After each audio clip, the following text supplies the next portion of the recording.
O líder é sempre o primeiro a pisar o território inimigo e o último a deixar o campo de batalhas. O líder não deve deixar os feridos pelo meio do caminho, mas cuidar-lhes dos ferimentos, mesmo que isso pareça comprometer o avançar da batalha. O líder é líder da gente, não de coisas.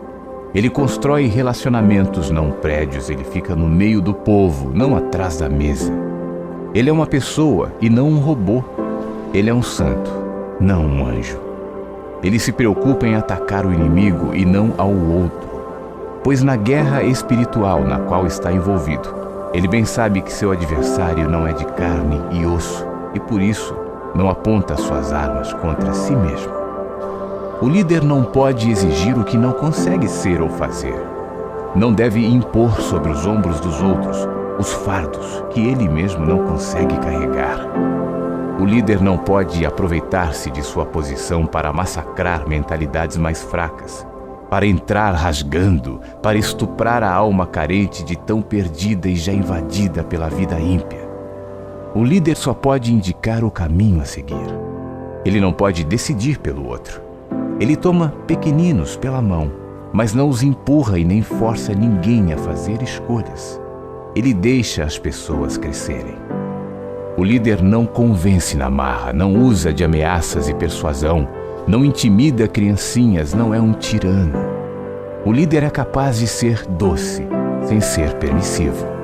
Não é um vovô bonachão que fica distribuindo pirulitos, mas também não é um pai tão severo quanto ausente. O líder não fica procurando em quem bater, não sai metendo o pé em barracas, caçando orelhas para puxar, gente para envergonhar, para expor, punir, apontar o dedo. Ele não chuta o balde, a não ser com os cínicos, com os que vendem religião, com os que comercializam a fé, com os desconvertidos mal intencionados. O líder considera o outro superior a si mesmo. Ele valoriza o insignificante, ele honra os anônimos. Ele ama os fracos e se esforça por não escandalizá-los. Ele se faz um igual. O líder é mais que um diácono, mais que um ancião, ministro ou presbítero. É mais que um autodenominado bispo ou apóstolo. Ele é um filho amado do Pai, irmão de seus irmãos que o serve com os seus dons. Serve sem procurar ser servido. O líder tem convicções, mas isso não significa que não possa mudar, abrir mão, repensar. O líder não é infalível. Ele não tem sempre os melhores planos e conselhos. Para muitas ideias são como crianças. As nossas são sempre melhores. O líder pode rever seus conselhos, admitir falhas sem ter vergonha. Ele aprende com o passado sem ficar nele. Ele olha para o futuro, mas não vive nas nuvens das ilusões infantilizadas. O líder deixa os outros terem ideias também. Ele não é a origem de tudo, a fonte de tudo, não possui inspiração exclusiva, discernimento permanente. O líder, quando fala a verdade. Ele é transparente, autêntico. E quando a verdade dói, ele a fala com dor, como que não quisesse falar, confrontar. Ele precisa expor a verdade, mas ele não faz isso para rachar, para quebrar de vez. O líder não fica cavando pecados alheios para se divertir com eles. Ele olha primeiro para dentro de si e sonda diariamente seu coração de crente. O líder não pode apedrejar ninguém, salvo exceção. Os líderes que não têm pecado. Esses podem castigar, depenar e escarniçar os pecadores. O líder não pode ficar preocupado com sua reputação. Ele precisa encarar com naturalidade e ser alvo de críticas e pré-julgamentos. Ele precisa saber acolher, abraçar e beijar até os que ocultamente não retêm suas línguas afiadas. O líder, porém, também não é escravo de seu comportamento. Ele não é um ator. O líder não precisa fazer caras e bocas. Precisa ter uma só face, sem mascaramentos. Não deve ser ora sim, ora não, de acordo com a conveniência. O líder não precisa ter voz de líder, roupa de líder, postura de líder, olhar de líder.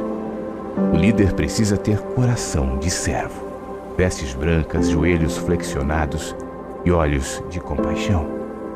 O líder não precisa gritar por respeito, testar a obediência, verificar o alcance de sua autoridade.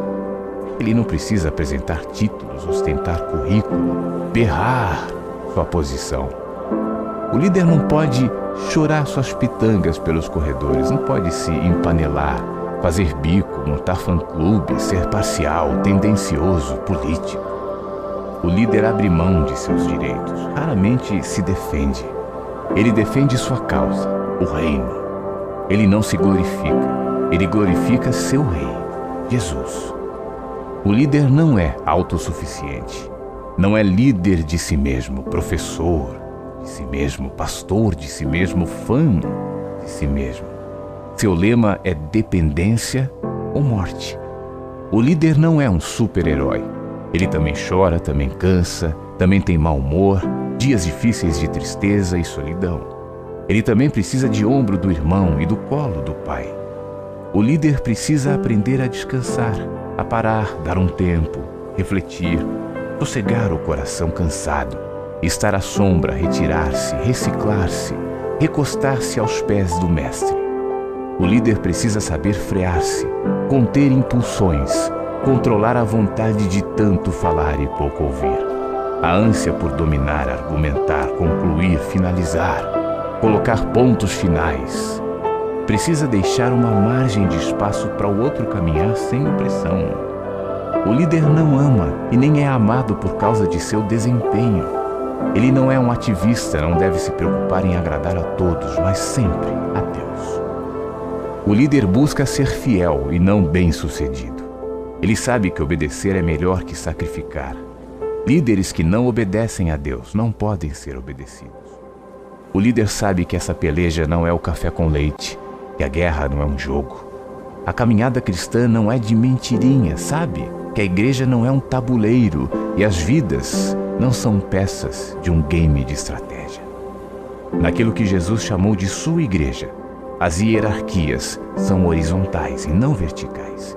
E existem no sentido de servir com os dons ministeriais que todos reconhecem existir em tais irmãos, não havendo nenhuma liderança por imposição, ordenação, oficialização, sacramentação ou currículo teológico e político. Não. Em Cristo, os discípulos são forçados a compreender que os maiores servem os menores.